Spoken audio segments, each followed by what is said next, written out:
toujours quelqu'un à côté. Et ceux-là, ils deviennent comme ton ennemi. Alors que toi, tu es ami de Dieu, ami de Jésus, et que tu proclames l'évangile en disant ne faisons pas avortement. Parce que l'évangile dit avortement, ce n'est pas bon. Le commandement dit quoi? Alors l'évangile dit tu ne mentiras pas. Quand je vais au service, je ne mens pas. Pourquoi je ne mens pas? Tout le monde ment dans ton là. Pourquoi tu ne mens pas? Et on commence à te faire des choux, à t'insulter, à te calmer, à te jalouser. Et puis là, on va même chez le marabout, Mohamed, pour te passer. Et moi, il est connu Mohamed. Donc, on va te passer. Donc, eux, ils deviennent de l'ennemi. Et souvent, quand je lui prends l'exemple de belle-mère, belle-fils et autres, ceux-là qui sont des ennemis, comprenez la phrase. Ils sont autour de toi. Alors je lui prends l'image extraordinaire. Il dit ton beau-père, belle-mère, ton fils, père, ils vont se revolter contre toi. Donc, alors que tu te déchires ton ennemi loin. Ton ennemi n'est pas loin. Il y a une chose qui donc autour de toi, il est là. Et l'image de Jésus est extraordinaire, puisque véritablement, il nous fait comprendre qu'autour de toi, il y a des gens qui ne veulent pas que toi tu loues Jésus. Pendant que toi tu loues Jésus et que tu fais la volonté de Jésus, tu dis non, je ne veux pas que ma fille avorte. Pourquoi ma fille va avorter? Elle est potentielle, elle va accoucher. Et puis il y a ta voisine qui va dire que là-bas, elle est n'importe où. Et puis elle vient. Tu lui expliques la situation comme du voisin. Et tu as regardé sur l'avenir. Il faut faire pas partir avorter. Elle est devenue amie de Satan et elle est venue parler. Il faut faire avorter, pas avorter pourquoi? Et une deuxième voiture là, va avancer, elle va faire toujours le cœur. Elle va venir mettre ses dedans. Et puis dans la classe, la tête va commencer à changer. Et puis tu vas dire, ah, on a fait avortement. Ça fait quoi? Sinon son avenir va se gâter aussi. Alors que tu vas continuer à suivre Jésus, tu commences à suivre les œuvres du mal. Donc, la souffrance est autour de nous.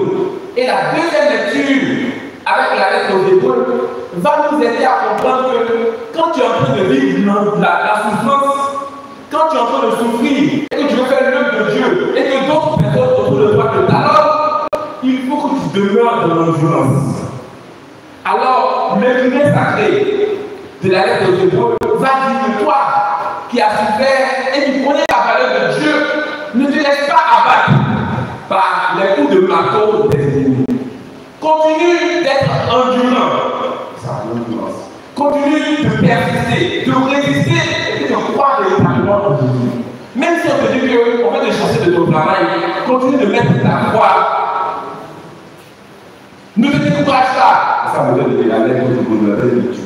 Ne te décourage pas. Il faut que tu puisses regarder ce Jésus-là qui est mort sur la croix pour toi. Il a laissé la joie. Il a laissé la joie.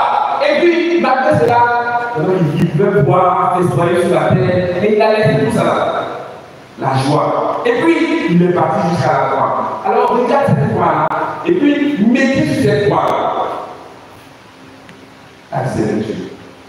Donc, pendant que d'autres sont en train de vivre dans la joie, et que toi tu te tranquilles parce que tu fais l'œuvre de Dieu, et que tu as envie de te décourager pour aller faire l'avortement, et que tu as envie de te décourager pour aller sur les marabouts, et que tu as envie de te décourager pour toi aussi voler au travail. Ceux qui volent dans les services, c'est ça qui est grave. Ceux qui volent les patrons. Et que tu as envie de te décourager également pour faire de mauvaises choses. L'auteur de la lettre des Hébreux dit, mon frère, tu es persécuté à gauche et puis à droite, mais ne te décourage pas, regarde la croix. Que cette croix du Christ là, tu puisses méditer cette croix là et que tu prennes ta force à travers cette croix. C'est l'image. Une image où le chrétien, il va souffrir. Et il doit souffrir. Un chrétien qui ne souffre pas, on revient à ça.